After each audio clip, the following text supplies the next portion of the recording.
Just very quickly, Matt, because I haven't spoken about it on YouTube at all, actually. The schedule just hasn't worked for this. Just pop your half Premier League, half EFL hat on. So I think the statement was from the Premier League now, and this is about Leicester City. And, right, let me get this right now. So we had the jurisdiction issue, which Leicester ran rings around, and think of that what you will.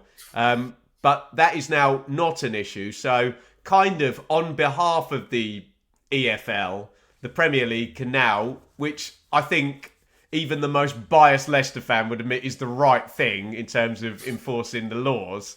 The Premier League can kind of enforce the breach for last season, which is going to anger particularly a lot of Leeds fans because they're the ones who missed out in third spot. That essentially Leicester kind of held back their accounts, were not only able to keep some very highly paid players, but also bring in Connor Cody and Harry Winks et al., and then proceed to score 97 points and win the championship with these very highly paid players that has then resulted in a breach of FFP. I'm just stating what happened. You can give your views on that down there in the comments, but I think there's 3 separate charges now, Matt. I can't remember what the 3 are. One is obviously the breach itself. I don't actually know what the number is, how far. Well, actually, I should be able to know that, shouldn't I? I think it might only. I don't think they're much over in terms of 23-24. One is for non-production of the accounts, for essentially saying, well, if we show you these, you're going to put us on a business plan and we're not going to show you them, basically, which is a little bit naughty. I can't remember what the third, I don't know if you can remember what the third charge is, Matt, but what's your take on Leicester and this kind of bit of a shambolic way that they're going to be coming back down into the EFL? I know it's all going wrong at the wrong time now, isn't it? For Leicester City, sort of double punishment because they've been relegated and points deduction incoming. I did joke with Ben actually yesterday off camera. I think that it maybe in hindsight it'd have been better if they'd been dealt a punishment this season and maybe went into next season without that's one. That's not even a joke, mate. That makes perfect sense, doesn't it?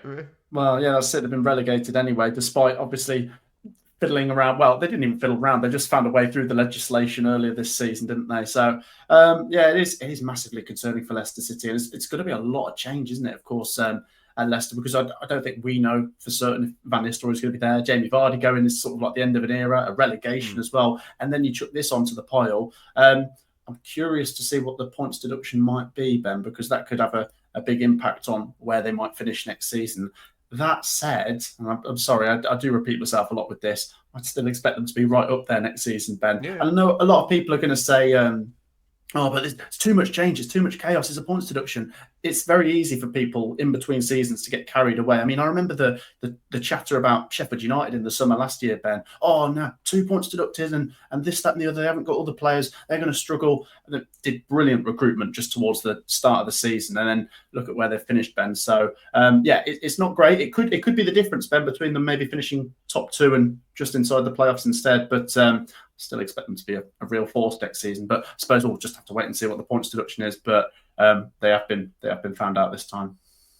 I honestly think, mate, if I were a Leicester fan, I'd be more concerned, because I totally agree with you about points deduction when you look, and in this parachute payments era, we've just had 2 teams score 100 points, and Sheffield United, I know people will always throw Luton into the conversation, but go and do your research and realise why they're different than these other teams. What were they on pitch? 24 points better than their playoff opponents as well.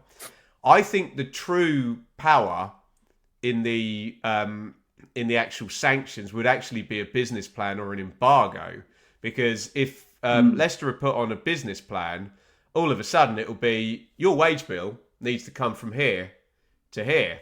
And those juicy advantages that the parachute teams can do.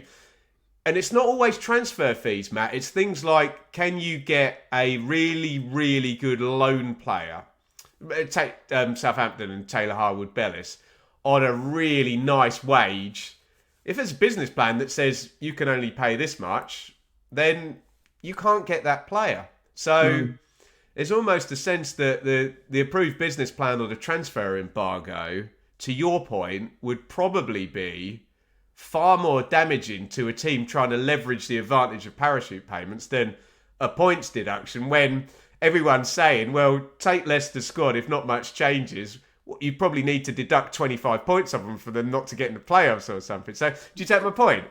Absolutely. I was about to say, yeah. So even if it is, let's say it's a 10-point deduction, that could be the difference between them finishing first and third. But even if they finish third, then this time next year, we'll probably be talking about them going into the playoff final saying, well, they're going to win it, aren't they? Because a lot of the time in the Championship, we're saying that third place, I mean, Sheffield United, strong favourites going into the playoff final, and history tells us that third and fourth get it done.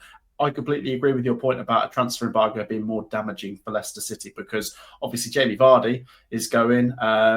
I'd imagine there's a couple of players that are not going to drop down to the Championship with Leicester City that will go as well. So that snookers them a little bit, doesn't it, Ben? They can't go and do what they would have done otherwise and bring in plenty of players. I mean, they'd be relying on the loan market somewhat. So that would make things more interesting, I must say. And I just want to say, in defence of Leicester, quickly, I know the ownership's been a bit, well, bumbled, frankly, for the last 2 or 3 years. But I do think PSR hasn't been kind to a club like Leicester. Yeah, I know they signed stupid contracts. I get that. But for them to be in the situation where they were when it really came in, as a team that had actually won the title, won the FA Cup, had kind of been in the top 5, regularly, weren't they, in the Premier League? And then all of a sudden, when PSR comes in and that spend has to then match up with your commercials and your ticketed income and all of that, and you're Leicester and you're not Arsenal, Spurs, Man United, even Newcastle are struggling it with their gargantuan fan base. Liverpool, obviously, you know the names that are have commercials to die for and income to die for. So I will say, for all they've had ridiculous decisions in the ownerships and some of the contracts, and perhaps the way they handled the well, look, you can argue they handled the the threat of a points deduction perfectly, because they didn't get one. But whether that was the right thing to do in terms of the wider game, I don't know. Anyway, get your thoughts in the comments on Leicester as well. Matt, just quickly, it's a congratulations to you, matey, over on the Matt SB channel. 100,000 subscribers. Well done, matey. I really appreciate that, Ben. Thank you so much. Yeah, it's hard, isn't it? It's so hard, YouTube, but it's great. It's great, but it's hard. But like I said, I mentioned this in the League One predictions yesterday. I want to also say a massive thank you to Benjamin Bloom, my sister Sophie, and everyone that's helped out, because it's been a team effort, and I've loved this collaboration this season, Ben. I know this is our last Premier League check-in of the season, so can I just say a massive thank you to the viewers as well, because we've really enjoyed it, and we will be returning next season. So look out for more if you like a bit of me and Ben. And yeah, thank you again, Ben, for your help. I've really enjoyed it. And what better than being subscriber number 100,001? So go and head over to the wrong point. Sorry, go and head over to the Matt SB channel and subscribe over there. Get your comments in. We might have some kind of wrap up. Matt and I will chat later. Matt and I might both just descend into 2 weeks of rest after the playoff final anyway. So we'll see. I don't know what's going to be happening next week, but we will be back together in partnership. We've got some interesting plans for Premier League content. We'll be continuing the League One predictions down Matt's channel as well. And long may it continue. Anyway, Champions League race, Leicester, get in the comments, and we may well see you next week.